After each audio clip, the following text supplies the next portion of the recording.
Hello students, today we will discuss the topic momentum of chapter force and laws of motion. So momentum is a new physical quantity for you. So we will discuss about it. Okay, so we will take an example. If we have two balls, one is cricket ball, another is tennis ball of approximate same size. But we know the cricket ball is heavier than cricket ball, and this is our tennis ball. If the size of both the ball are same, even then cricket ball is heavier than the tennis ball. Okay, and if we want to throw both the balls with the same speed and we want to catch that ball, so we have the impact of the ball, cricket ball is more greater than the impact of the tennis ball. Like an example, if we are hitting by the cricket ball and we want to catch that ball, so it can hit our hand because cricket ball is heavier in place of. If we are talking about the tennis ball, cricket ball is heavier than the tennis ball. That means impact of cricket ball is more than the tennis ball. That means momentum of the body, momentum depends on two type of physical quantity, in which one is our mass of the body. It depends on the mass of the body. If we want to stop both the balls, so we have to put more amount of force on for stopping the cricket ball. If we want to stop both the balls, cricket as well as tennis, so more force is required to stop the tennis ball. That means momentum depends on, first of all, the thing is mass. So momentum is directly proportional to the mass. This sign means proportional sign. This is your proportionality sign. So momentum depend on the mass. More the mass, more the momentum. Less the mass, less the momentum. So momentum depend on the mass. Then we have another thing. If we throw two cricket balls, of same mass have different velocity. These are two balls and both are cricket balls, and the mass of both the balls are same. Let the mass of both the balls are same.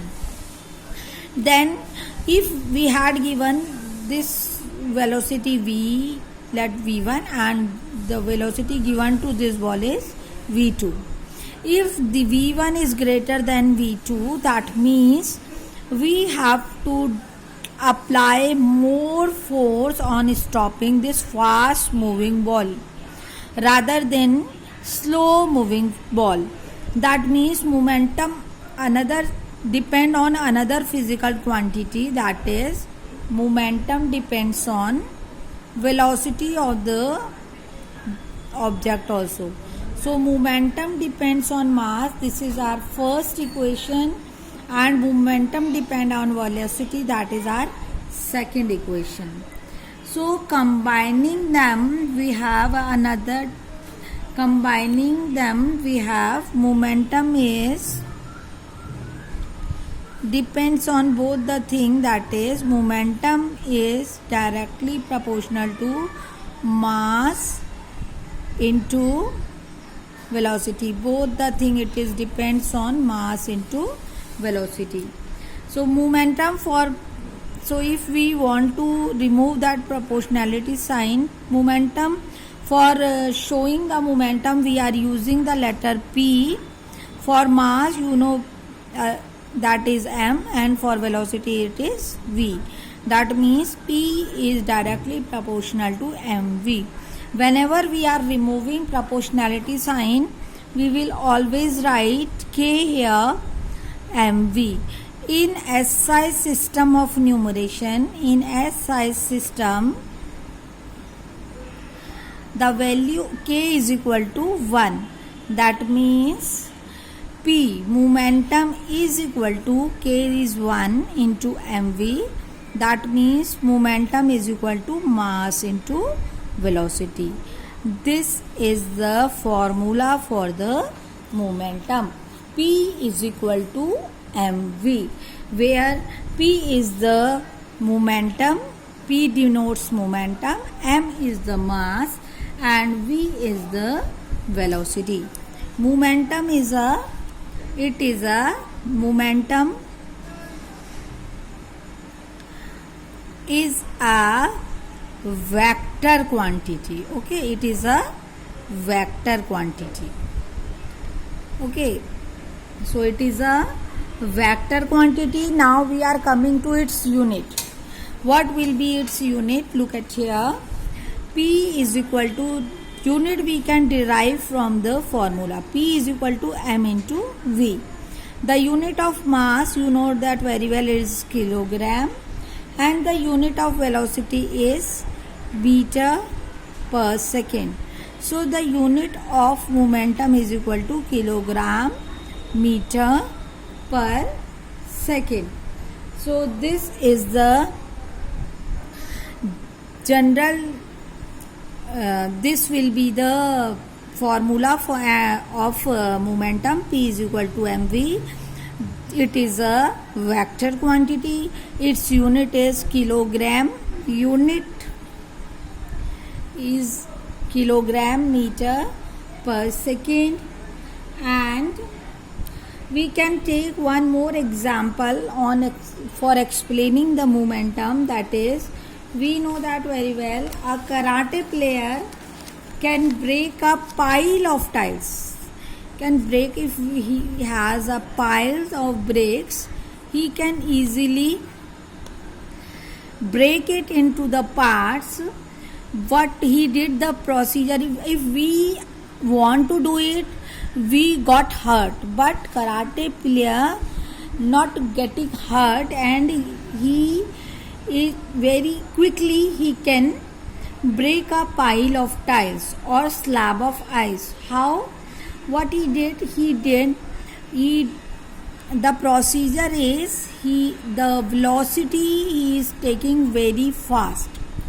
The velocity is quite high at the time, whenever, and very quick. It should be very quick and fast. So when the karate player hits this pile of tiles, he keeps its velocity very high. And if velocity is very high, that means force will be high, because momentum is equal to momentum of the body, P is equal to m into v. So v is high, that means momentum is high, and if momentum is high, it is very quick, and so it can easily break the piles of tiles. Okay, so that means if velocity is high, momentum is high. If velocity is low, momentum is low. So, and we can solve one example also for explaining this question well.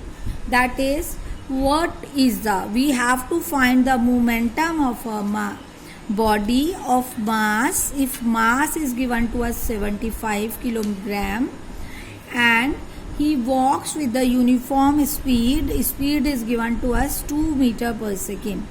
So momentum is equal to mass into velocity. That means 75 is given to us and 2 is given to us. So momentum is equal to 150 kilogram meter per second. Okay, so for today we will study only about the momentum. Then we can study in our next turn, whenever we have the turn of physics, we will study about the second law, Newton's second law of motion. And you can, okay, so God bless you all. Thank you very much.